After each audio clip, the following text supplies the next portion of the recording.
these, but anyway, so and little things pop up now and then on my screen. So yeah, so like Cindy said, let's talk a little bit about the latest development in the IR forms. And as you all may have, those of you that have been paying close attention, the RE34 went live here within the last 24 to 48 hours. It is the escalation notice form that's published by IR. Looks like this, right? There is also a video that accompanied the publication of that form, and I'm going to try my best not to duplicate too much. And yeah, in fact, there's Faith putting up a link to the YouTube video. What I wanted to touch on was a couple of questions I've already received on the form. Thought those would be good. If you guys have reviewed it and you have specific questions, we can talk about that too. What I want to do is just touch on a few points to begin with. Again, not to be reiterating too much of what's on that video, but to cover it a little bit. First of all, first and foremost, you'll notice at the very top of this document, the RE34, it's an escalation notice.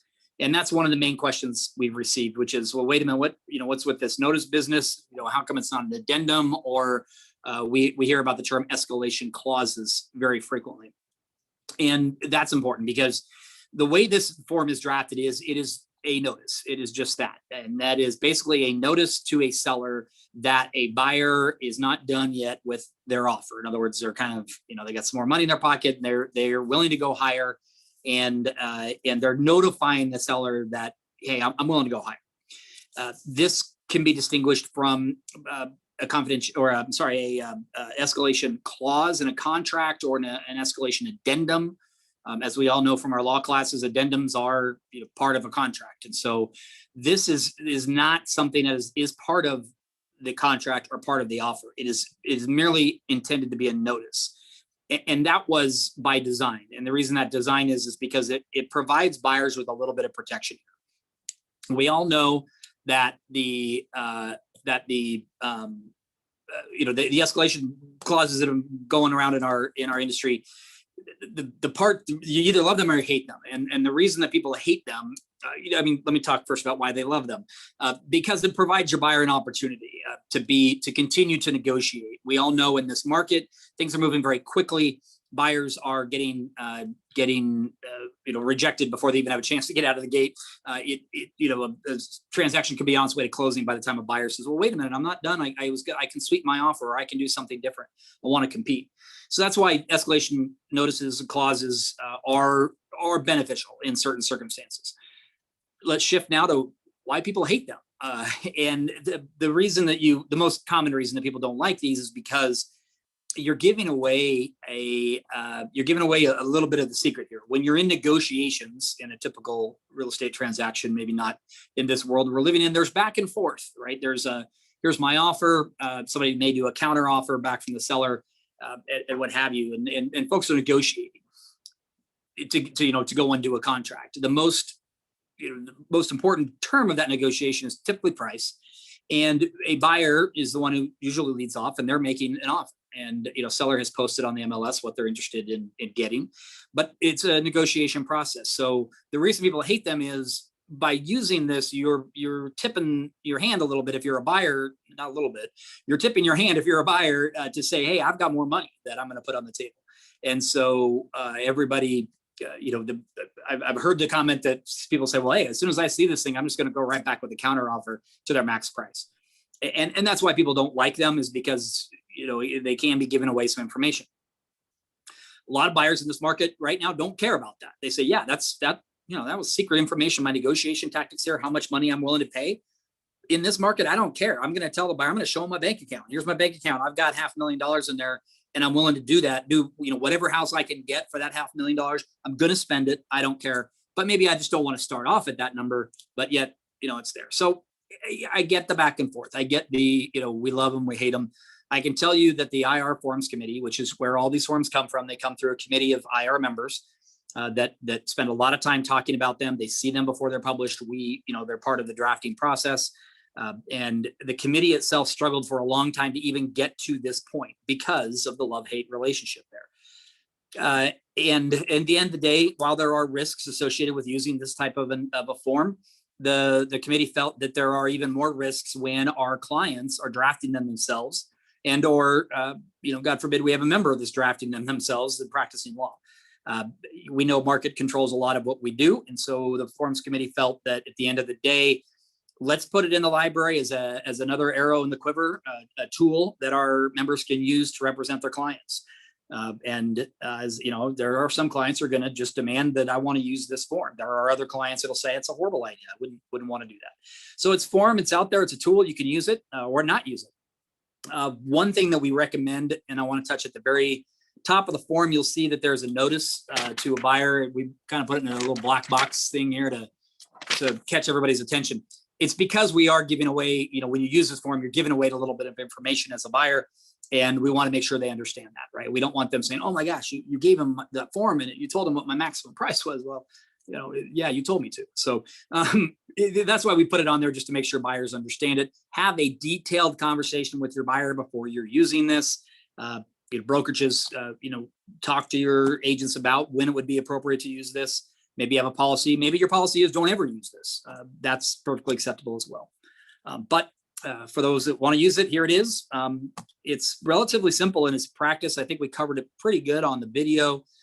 Basically it says that the buyer's going to pay X over the next best offer. And then, with, of course, a maximum price. Maximum price being very, very important. And probably one of the biggest issues that led to this form was when practitioners, we'll call them real estate licensees. Well, actually we can't because it's our form. I guess we have to own up to it. Members were maybe drafting language that said a buyer to pay $1,000, $10,000 more than the next best offer. Yeah, and they stop there, right? Well, that's really dangerous because now you've basically said, look, I'm going to pay, $10,000 more, and all of our buyers have a maximum price. So when that wasn't stated in there, that could lead to real issues. And anyway, so those are the two things that are in here. Buyer's going to say, hey, I'll pay X above your next best offer, and then here's my max price. Then it goes to seller, and seller says, okay, we did receive another offer that we liked, that we were going to accept it. We liked your offer, but this one was higher. But we're going to give you a chance to escalate. And so basically seller goes back to buyer and says, hey, that other offer came in higher than yours. If you're willing to increase your bottom line, then we'll go with you. And they have to, according to this form, the way this is designed to work, is that a seller, in order to take advantage of this escalation notice from the buyer, the seller has to provide that competing offer. That's very important. And it's also a reason why the forms committee wanted to put something together, is because a lot of times maybe that wouldn't be included in an escalation clause that was drafted by somebody else or thrown into a transaction. We all know the biggest problem with with escalation clauses, if you've ever wandered into this world, is apples to apples. An offer that is contingent on 12 different things is not the same as an offer that is all cash. And so when somebody says, well, I'll pay you $1 million for a property, but I have to have an appraisal contingency in there, and we know this property is not going to appraise at $1 million, it's not really $1 million offer, right? So somebody who pays, look, I'm going to pay cash, I'm going to give you $1 million, and I don't have contingencies, that really is $1 million offer. So that's, those are not apples to apples in their comparison. So what's super important is just looking at the other competing offer. We call it a bona fide offer here in the notice. But the buyer has to see that, and the committee, and we thought that was very important. Buyer can look at that and say, look, this is a joke. This is from your brother-in-law, and it's got all these other things on it. I'm not escalating. You're just trying to to pull a fast one. So that's why the seller goes back, and then the idea is that eventually there'll be counter offers that'll eventually be signed and inked by everybody. That will become part of the contract. The escalation notice will not become part of a contract. It's part of the negotiation paperwork. It does not, it's not something that becomes part of that transaction. I think that I think we covered everything pretty much. Like I said on the video, we went into pretty good detail of it. So here's what I'm going to touch on. Something that's not in the videos. One of the questions that comes up from time to time is, well, wait a minute, I received an offer from a buyer, and the buyer told me that was a confidential offer and that I wasn't to share it with anybody. This is a list agent that may call the hotline and ask us these questions. We do see that. And so the answer to that question is it's not confidential. If you want to keep an offer confidential, you can't send the confidentiality mandate along with the offer. There's probably lawyers out there where they disagree with me on this, but let me just say, in a general circumstance, without writing some very complex language, And our forms don't have that complex language. If you send over an RE21, and you're a selling agent, buyer's agent, that's not confidential when you send it over. And hopefully you all know that. And so when seller catches that and says, well, wait a minute, I'm required on this notice to provide an offer, but that offer was supposed to be confidential. I can't do that. And they get kind of wrapped around the axle. The odds are that there is no confidentiality unless it's agreed to in advance. You could call and you could say, hey, I've got an offer. I've got a client wants to make an offer, but maybe they're a high profile buyer, or maybe there's something in there. They want a confidentiality agreement in advance. Then you can negotiate that. You can sign it. You could, have emails that say, yeah, we'll agree to keep it confidential. And you could create a confidential situation in that regard. But generally speaking, offers are not confidential, and a buyer can play one offer against the other offer all they want. I'm sorry, a seller can play those buyers' offers against each other, and they're, unless there's something in place that would change that. So that's a question that comes up frequently. Another one is, people say, look, this is just a notice. One of the things that the committee dealt with a lot was, can we make this legally binding? Can we make this part of a contract, part of an offer? There were logistical reasons not to do that, mainly to protect the buyer. There can be escalation clauses that are written into contracts that could be legally binding on a buyer.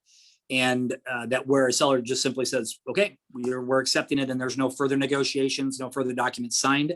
This is not one of those. If you're going to do that, it could be done. Get a real estate attorney to draft something up for you. If your buyer really wants something like that, or if you're a brokerage that feels like that's important, you can, provide something like that for your clients, as long as you've got a lawyer who drafts it up for you. So they can be legally binding. This one doesn't go down that road, because that's a whole different sort of kettle of fish.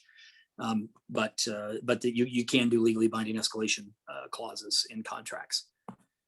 Those are kind of the two big questions that come up out of this. Cindy, I've been watching the chat. I don't know if there's questions. That's kind of all I had to cover on the notice. We can open it up to questions on this form, and then if not, I'll touch on love letters a little bit, and then we can do just a general question and answer. Jason, we do have a question, and I assume that we're probably going to see more as we go through this. And I'll ask anyone, if they've got questions that already haven't been addressed, to please put those in the chat.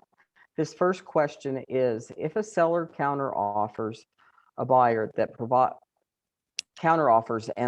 a buyer that provides an RE34 and doesn't show any other offers, is that an issue, or does providing this notice mean there is a counteroffer that they must provide another offer? Can the seller say, I'm not invoking the escalation clause, I'm just countering your offer?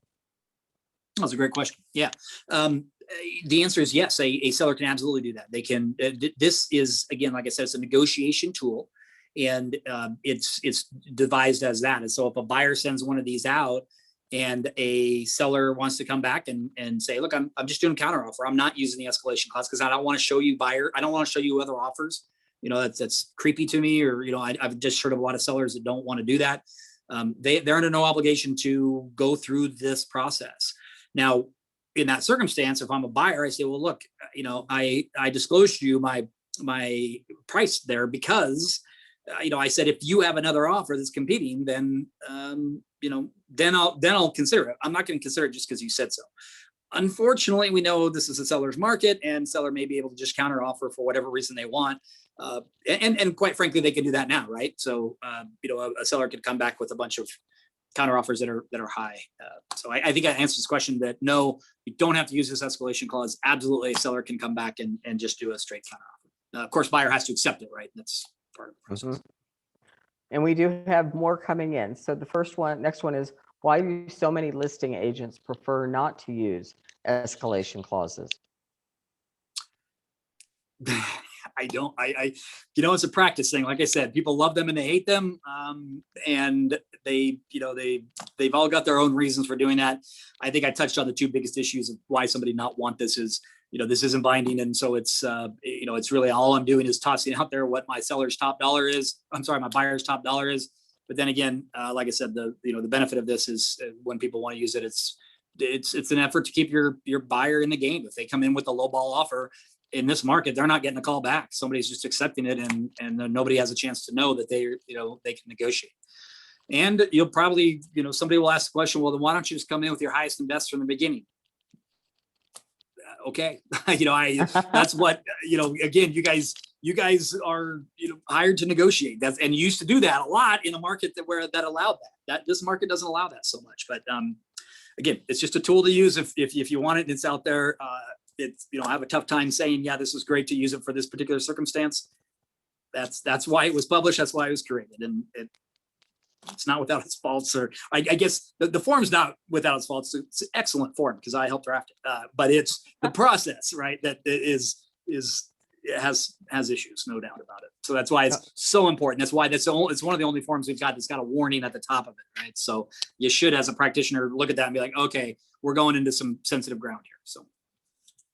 Okay, and our next question is, when is the offer shared? Is it after the seller chooses a buyer and bidding is complete? When is the offer shared? So I guess it would be when a seller comes back, and if one of these forms is employed in a transaction, then the seller would come back and say, okay, buyer, I'm going to escalate your clause, and here's a copy of the other competing bona fide offer. And then that's when buyer looks at it and says, yeah, this is legit, and I'm glad you contacted me because otherwise I would have been out of the deal. And yeah, I'll up my bid, and I'll sign that counter offer, and you're off to the races. Okay. And the next one is, please help us understand how this notice is anything different than a note in an email between agents. Can't help you there. It's a form that was designed to go out at the same time. You could cover the same thing in an email. Absolutely. You get to cover in a phone call or a text. It is just a notice. Okay. And if it is not binding, what is the purpose of the form? Again, to provide notice. Think about the transaction like this. I send in an offer and I say, I'm going to offer list price. What you're asking for, I'm going to offer that as a buyer. 3 years ago, that would have put me in a really, really good position, maybe 4 years ago. Right now, that does not, in the Treasure Valley where we live, that does not put you in a good position. If you're not coming in over list, you're not going to be the offer that's accepted. And so, in that type of circumstance, I can make, buyer number 2 comes in at a higher. If I've got one of these in here, I have notified seller, I'm not done bidding yet. So please don't sign any contracts without coming back to me. Okay, and the next one, isn't the purpose to keep agents from, okay, that one I think we've answered, sorry. I assume this form becomes an official part of the contract, or doesn't it? I'm sorry, I missed the first part of this, Cindy. I was having a little bit of trouble That's hearing okay. you. Say it again. I assume this form becomes an official part of the contract, or does it? I think they're probably talking about like IREC audit type. Oh, situation. I don't know the answer to that because this is a new form, so we don't know how IREC's going to interpret it. IREC's very good and very helpful at helping you guys out and doing what you do. We, as being a attorney for a realtor association, I network with, and we go to meetings all across the country with associations that have a very adversarial relationship with their licensing authority. It is, I've heard nightmares. We are blessed in Idaho to have the relationship we have with IREC. They will look at this form. They will look at how it's to be used, and they will come up with their own determination as to what they want to see on an audit. But it's I'm a lawyer, right? Throw it in the file. If you've got it, put it in there. And that way, no issues. But IREC, I'm sure will weigh in on us eventually, and we'll have some good advice for you on what IREC wants to see in an audit. Okay, well, here's another one. If this notice is not legally binding and part of the contract because it is a notice, are you saying the inspection notice is not part of the contract and legally binding? Aha, great question. There's like somebody out there trying to trip me. This is like law school. It is not the same as an RE10. The RE10 does become part of the contract because of the way our purchase sale agreement is drafted. The purchase sale agreement in section 10 references the inspection contingency. And once a notice is sent out by a buyer as to what their deficiencies are with the property, there's a signature line for a seller who then says, I will accept this. I will make those changes. Or, as we know, typically there's some back and forth. They come down to a version of their RE10 that all will agree on, and then they all sign that, and then that says that it becomes an integral part of the contract once it's signed by all parties. This would never be signed by all parties because you can't have all your terms in here. And I could tell you that the forms committee actually tried that. we went through a process where we thought, let's make it like the RE10, where we have more on this notice, where we've got some lines, and then, you know, we had to throw in every possible contingency. And it was like, well, okay, what about appraisal contingency? We got to address that. What about inspection contingency? We got to address that. And it got to the point to where we couldn't create this like an RE10, where we could eventually get all the terms onto a piece of paper that you would sign. And because this is still during negotiations, right? You don't have a contract yet. Nothing wrong with doing a counter offer that would then bring these forward. An RE10 notice is after you're under a legal binding contract. It's basically an addendum to that contract. So they are different. Great question. Very good. So if we refer to it in other terms and conditions, would it become part of it? Depends on how you refer to it. That's you want to be careful there, because yeah, if you although I can tell you that this thing doesn't, this form doesn't really get you into a situation where it's going to be, where it's going to, where I don't think it's going to get to a point to where it trips somebody up if they accidentally make it part of a contract. There's not a lot in here that's going to, I think, really hinder somebody. In fact, we made it very, very clear that we stated on line 27, it states no contract shall be created until both parties have executed said counteroffer and or any other necessary documentation required. So, again, I don't think in practice that there would be a way to get this in there, but I probably shouldn't say that, because somewhere out there's a creative agent that will screw it up. No, I'm just kidding. This is new. Obviously, we're gonna see lots of different things happen to it, but I think there's no need to make this part of your contract. Okay, and our next question is, so since this is just a notice, does that mean that in order for a seller to escalate a buyer's offer, the seller has to provide the best offer they have so far, or not necessarily? In order for this to work, yes, the seller's got to provide that offer. That's in part of the seller's election. And that kind of leads me to another question. Is somebody asked me before, well, what if we're doing this and I go back as a seller and I say this, and I do a counter offer and I provide this, what happens if somebody else comes in with a better offer? Then my answer to that is the same thing that always happens when we're in that situation. That happens now. You guys get into a situation where the RE21 can come in and a seller counters for some other reason, not forget the notice. And the rule on that is any offers are always revocable, up until acceptance. With with reasonable acceptance, the seller has to have the buyer in this circumstance would have to have a chance to review it. But generally speaking, offers are revocable. And so seller could jump in the middle of it and instantly text an agent and say, timeout, that counter offer's off the table. We've received a different offer. We're in a different world now. And if he's a good agent, he'll say, I'll get back to you with what that offer is, and we'll see if you can compete. Okay, and then the next question, the counter offer you send over can still have other terms the seller wants, correct? Absolutely, and it should, because that's why this is as bare bones as it gets, is because there will always be other contingencies, right? I mean, you can say, well, not only do you have to up your price to X, you also have to waive inspection. So yeah, that definitely, a counteroffer can definitely include any other terms. Okay, and the next question, does a listing agent or broker have to show written proof that the seller doesn't want to receive any escalation clauses? Doesn't the listing broker have to present all offers? So yeah, they're referring to a statute. Idaho statute says that our clients have to receive all offers. In fact, that's kind of something that falls into the love letter conversation. But all offers have to be received. Does IREC consider this part of the offer? Again, we'll have to wait and see what they want to see there, and how that's covered. For right now, I would advise all list agents to pass this on to your clients. Your clients could say, I don't want to see it. Same thing with a love letter, right? We advise them not to look at them, not to read them. But if it's part of the offer, it's got to go to them. Put an email and say, hey, there's this escalation notice in here. You told me you didn't want to see them. Just disregard that, but I'm doing my job by giving it to you. Okay, and so do we click the subject to on the RE21?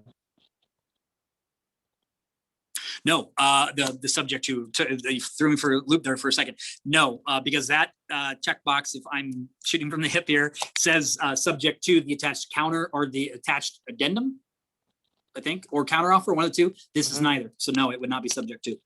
You would just put it in your correspondence. Hey, here's an offer from my client. And by the way, please notice, or please recognize that there's a escalation notice attached. But then on the time, when the seller does come back with a counteroffer, that would be when you would check subject to. Absolutely. Yep. Okay. The next one, I received an escalation clause with an offer that stated, seller to provide written notice of competing buyer's ability to perform, including evidence of funds necessary to close and underwritten lender approval within 24 hours of acceptance. In the event the seller did not provide satisfactory evidence to buyer, the purchase price becomes list price rather than the escalated price. It seems impossible for the seller to meet the contingency. Would you share your thoughts? Yeah, no. I'm sorry, I can't. I can't do this on a Zoom call. I mean, it's a little bit like Hotline. We can't interpret language that's written in every single different addendum and written different ways. It's just and as much as I'm a lawyer shooting from the hip right now, which is making every lawyer in the world cringe. I don't want to comment on something like that because I need to see that in front of me in order to comment on it. I don't want to say the wrong thing. Okay, the next question. Can a listing agent refuse to accept this RE34? Do they legally have to provide it as part of the offer? I think we touched on that a little bit. It's probably going to determine on whether IREC determines that this is part of the offer. I would say, I mean, if I'm IREC and I'm not, but I would say this is something that affects the offer. So I'm guessing they're going to come down and say, look, this is part of the offer. You need to provide it to them. Again, your client sellers can just ignore them, and if they don't want to see them or they get confused or what have you, you don't have to. You don't have to regard it. But as we know that there's a law that says all offers have to be present. All right, it's sort of my age old disclose. I guess in this circumstance, present. Okay. Next one. Is it required? And by the way, I should say, you might be doing, I mean, let's think about that in a real world application. If you don't at least convey that there's an escalation clause, you're not representing your seller very well, right? I mean, if you say, here's an offer that came in, but they're willing to go higher, I mean, how would you not convey that to your seller? I think that would be not a very good circumstance to put yourself in. I don't think you're looking out for your client there. Obviously, I mean, generally speaking, there's lots of circumstances that could factor into that. Of course. So is it required to use the new escalation notice form, or can an escalation clause still be listed under other terms and conditions? Sure. It is absolutely not required to use our forms, nor is it ever required to use our forms. But as the association, we think they're the best forms that are out there. But we also recognize that every transaction involves unique buyers, sellers, and circumstances. And so you should use, as a practitioner, decide what is most appropriate for you. If you deviate from these forms, make sure they were drafted by a lawyer and that it's not something you put together. But yes, I know that there's brokerages that have their own escalation forms that they know and love, and they think they're the best. And there's nothing wrong with stopping you from using that, although you should expect a call back from the list agent to explain that to them, because if it's not something they're familiar with, they're going to ask questions. Sure. Okay, so this one is more of a comment. It seems to me that if the notice is drafted and presented, the brokerage drafting the document would be wise to keep the notice in the transaction file for liability issues. Good point as well. Not just for audit issues, but yeah, absolutely liability issues. Okay, and then the next one, can you address one more time why the committee thought this should be a notice and not part of the contract? Sure. I would say that we touched on a little bit, and this is being recorded. So if you're watching it recorded, rewind. But generally speaking, it was to provide protections for buyers. If you try to make this legally binding and you get to a point to where a buyer is saying, I will legally be bound by my agreement to escalate, then you get in that apples to apples situation.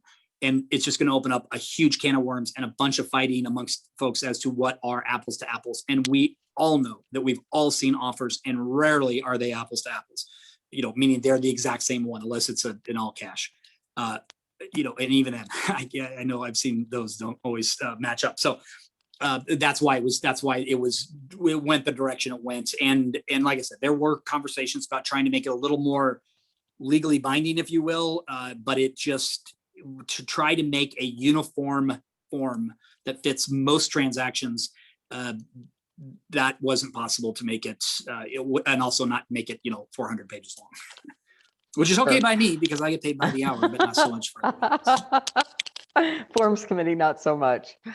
Okay, our next question: buyers should just offer their highest and best, in my humble opinion. If they are willing to pay that maximum price, they should just go for it. That was more of a comment. This one, since this is not a legally binding form, if used and a price is accepted by all parties, will a counteroffer need to be signed by all parties stating the price agreed upon in the RE34? Yes, definitely. Yeah, you don't have to refer it back to the RE34 if you don't want to. You can just say the number. But yes, absolutely. And this form specifically states that a counteroffer is contemplated. Okay. In Sun Valley, agents are stating no escalation clause. Can they say that? They can say whatever they want to say, and not up at Sun Valley. I don't know which form they're using, but can they say? Well, first of all, agents don't say anything. Our clients say things, and so our client can say, "Don't bring me escalation clauses. I won't look at them." You can say that. That's fine. You can pass that along. You can say, "Just present your highest and best. We're not going to play games." As a seller or as a buyer, then I'm going to look at that and say, okay, I guess I really am coming in with my highest and best, because they're not gonna call me back, right? They're just going to take whichever is the best there. So I get it. I understand why people would want to say that. But they can't. They can say whatever they want. They can't force buyers to do it, right? You're probably still going to get escalation clauses, but depending on how they are and what they're drafted, this is just a notice, right? So you can ignore it if you want to. Say notice, so or seller can ignore it. Okay, and I'm going to ask you, Jason, if you wouldn't mind to walk us through one more time what happens and what's the best way to proceed when you've got multiple escalation notices with multiple offers. How should that be addressed? And that actually was put down here at the bottom of the form. The last paragraph that was added. And that's part of what the forms committee does, is you guys have to realize that, what goes into this is not just sitting around the table and saying, hey, should we do this? And okay, lawyer, go draft it.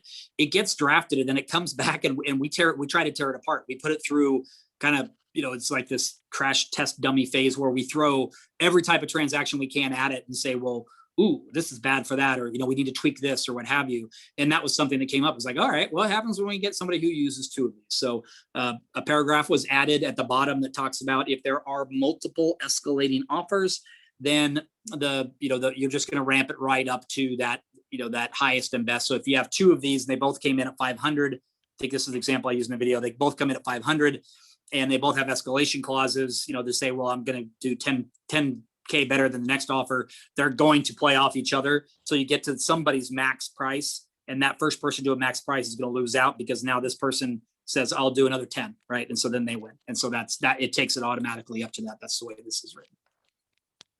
Okay. And this one's similar to a couple of the ones before, but I think maybe we need a little more clarification. When submitting an offer, do you need to put in other terms and conditions that there is an escalation clause in place, or check the box at the end of the RE21 where it says see attached addendum or exhibit, or by just submitting the RE34 along with your offer that it's understood by all parties? You could do all the above. I would say don't do the middle one, which is check it, the box, because like I said, the box refers to an exhibit or an addendum or something that is part of a contract. This is not part of the contract. It is just a notice. Here's my offer. I'm not done negotiating yet. That's what this is. And so if you want to reference it in other terms and conditions, in practice, that's not what this was necessarily designed for. But I would say everybody on this call, get the term escalation clause out of your vocabulary. I know that's hard. A clause refers to a clause of a contract. This is an escalation notice. And so if you were going to reference it in the other terms and conditions, you would say, seller, please note there's a notice. Please, pay attention to this. But otherwise, it can just go out with the offer. I'm assuming these are emails nowadays, right? So that's where we go. Well, and our next question in the chat is really a perfect segue into love letters, because they would love to hear about love letters if we still have time. Well, way to bring it to a crash there. That's good. Whoever that was. That's a great transition. And we're 10 minutes from the hour, or 11 minutes from the hour. So I'll try to be quick about them. We've been kind of beating this dead horse, but you can't too much. Because it was kind of a moving target. Love letters, the general background of this, if you haven't heard it already, love letters are the letters we all know what they are. The buyers write a letter to the seller that sort of make a personal tie or an emotional connection. that helps them win the day on obtaining the property. They've been in practice for a long, long time. In fact, now we're learning about love videos that people are doing. But they're now in our market where it gets tight, they're becoming even more and more prevalent. So, the problem with them is that they can lead to problems with the ADA. For example, the one I like to use is that, the proposed buyers, they say, hey, sellers, we loved your home. We know it was your family home forever. And we just can't wait to have our children bounding down the stairs on Christmas morning to open their gifts. What the concept being that in a litigation happy society, which thank goodness Idaho is not one of yet, in a litigation happy society, the ADA, the Americans with Disabilities Act, prevents, that was a bad segue. In a litigation, heavy society, these are, people are looking for any reason to sue. Segue into the ADA prevents discrimination, fair housing prevents discrimination of buyers based upon sex, race, and one of them is familiar status. Which means, do you have kids? Do you not have kids? You cannot discriminate on that according to federal law. And so when you have a love letter, they almost always are talking about that type of stuff. I get it. I know they work. I know why people use them. But NAR's official position on love letters is do not get involved with them if you're a realtor. Instruct your clients as sellers not to read them, not to use them, not to ask them. If you're a buyer, explain to your buyer, look, we're doing this straight up. We're not going to get involved in any of that stuff. That's NAR's official position. And as such, IAR took that same position, and I gave a lecture on that at convention last year. However, creative buyers are working out there and they are making their love letters an exhibit or an attachment to their offer. We go back to the statute we were referring to earlier, where Idaho Code says all offers must be presented to clients. Love letter is considered part of the offer. It has to be presented to the client. So that's how IREC looks at it. So that's obviously, we want to make sure we're following everything IREC says. Hopefully you can find a happy medium between what NAR says and what IREC requires. If you're going to use them, your buyer wants to use them, as a lawyer, I'm going to say, have an email that says, look, I'm advising you not to do this as a buyer, but you're asking me to do it, so I'm going to do it, right? And so that could kind of shield you from any liability. And stay tuned, because the Forms Committee is probably going to be looking at language very similar to that. Very good. At this point, I'm not seeing any other additional questions. Do you have any other pieces of sage advice to keep us out of trouble, though? Oh boy, we could be here all afternoon, but I know that you've got a little plug, I think, for a sponsor, somebody that you guys were going to do here. But I'm content with what I've conveyed.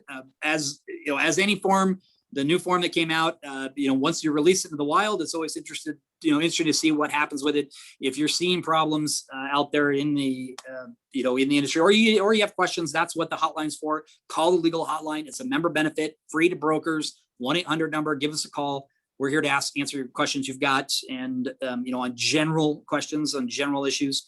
And if you've got a question about the escalation clause, we'll be happy to help walk through it. Or if you see a problem with it, say, hey, I used it in this circumstance and here's what happened.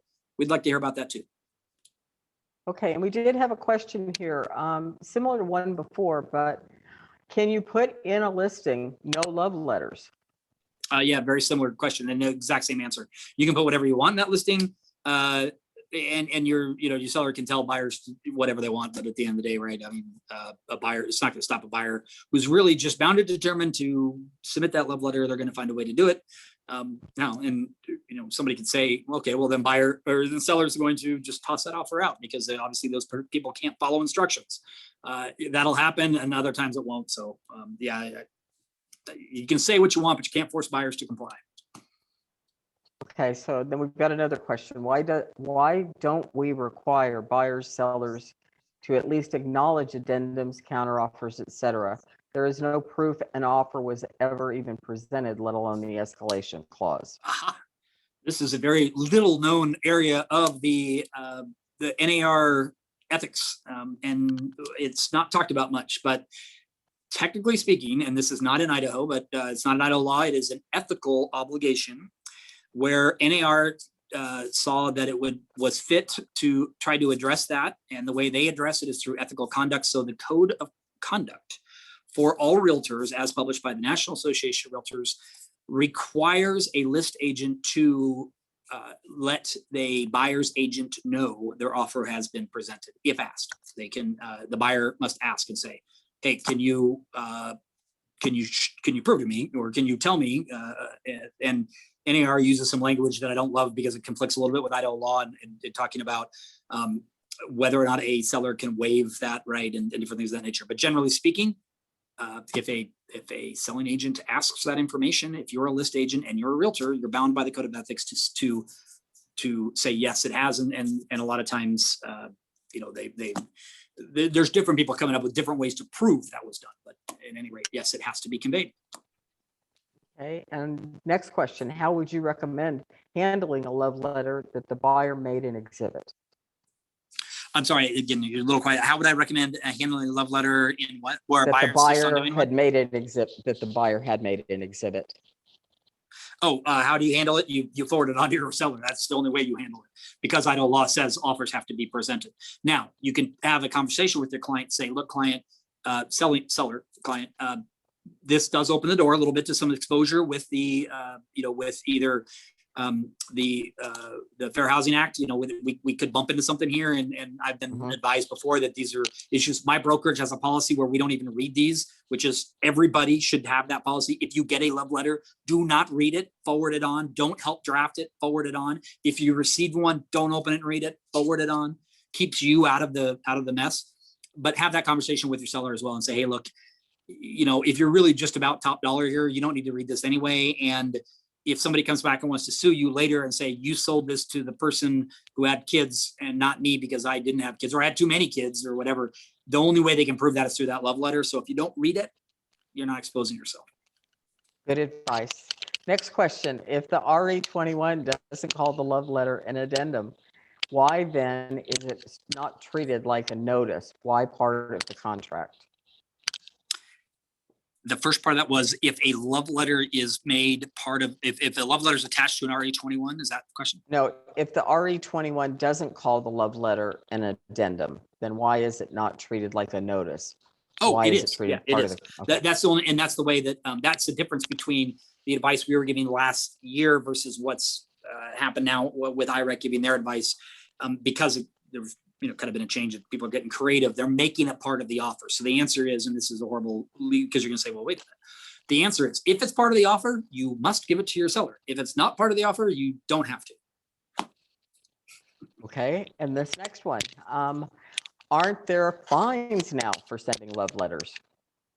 Fines for sending love letters? I have not heard that. Okay. If my RE16 listing agreement seller writes, I will not view or be presented with buyer personal letters, can I then throw all of the quote unquote love letters presented by buyers and agents and not present with the offer? Throw out. Right. So that's a right in the buy. If you're addressing that in the rep agreement and you're having a conversation with the client beforehand, that your seller says, look, I don't ever want to see them. Just don't even send them to me. Right. I want to protect myself. Similar situation to where if let's parse out that law a little bit that says all offers must be presented. You have to let your seller know that. Say, look, I got to present you all offers that come through. You don't have to open them. You don't have to read them. And your seller can say, look, don't even send me an offer for less than X, right? Like, I don't want to see it. I'm just not going to sell that. I can tell you that IREC looks at that as, if you've got that in writing and you have a clear mandate from your seller, don't give me these types of things.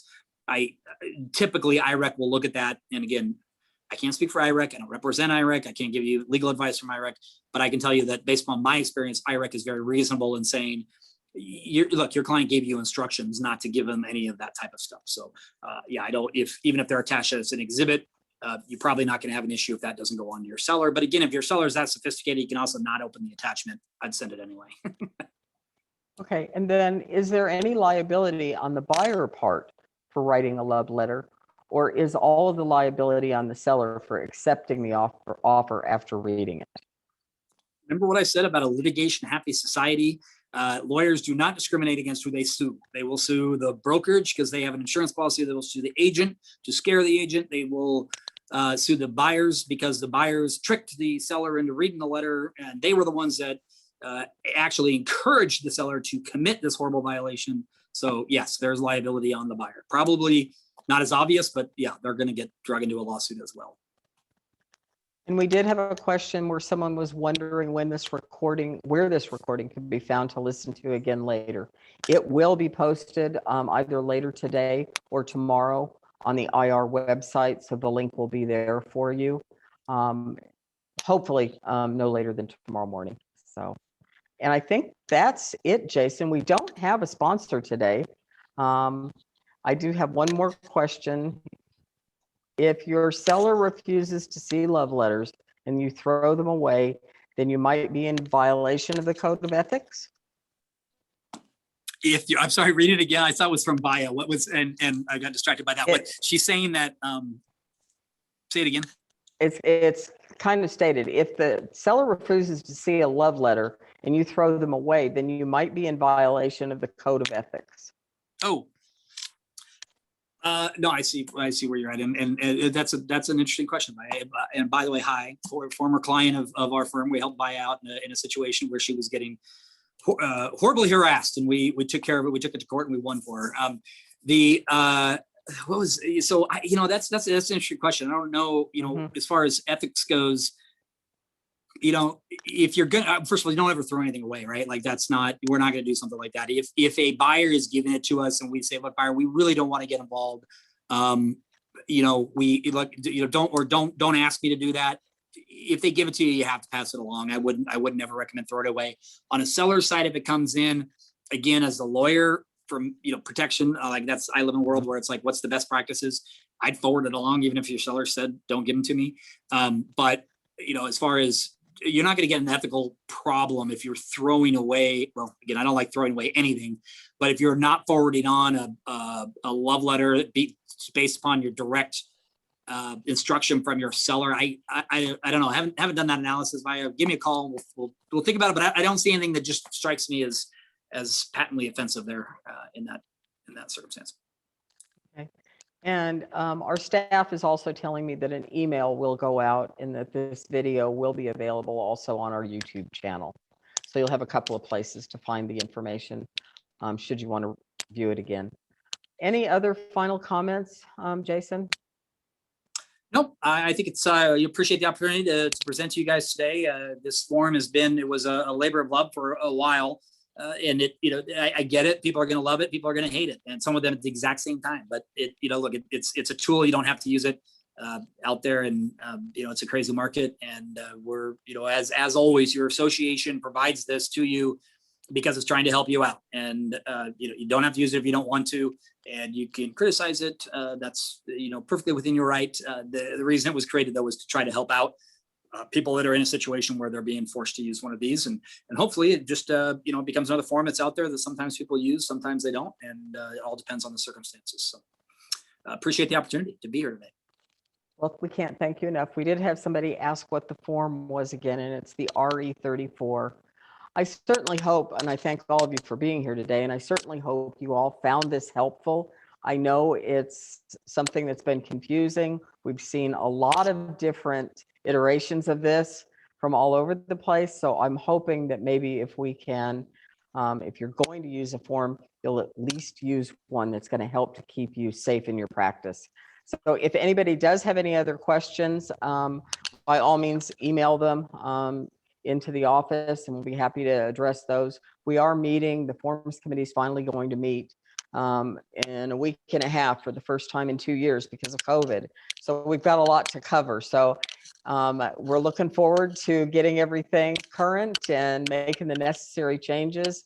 And once again, thank you all for joining us today. Thank you, Jason, for all of your care and knowledge. So appreciated. Sure. Bye, everyone.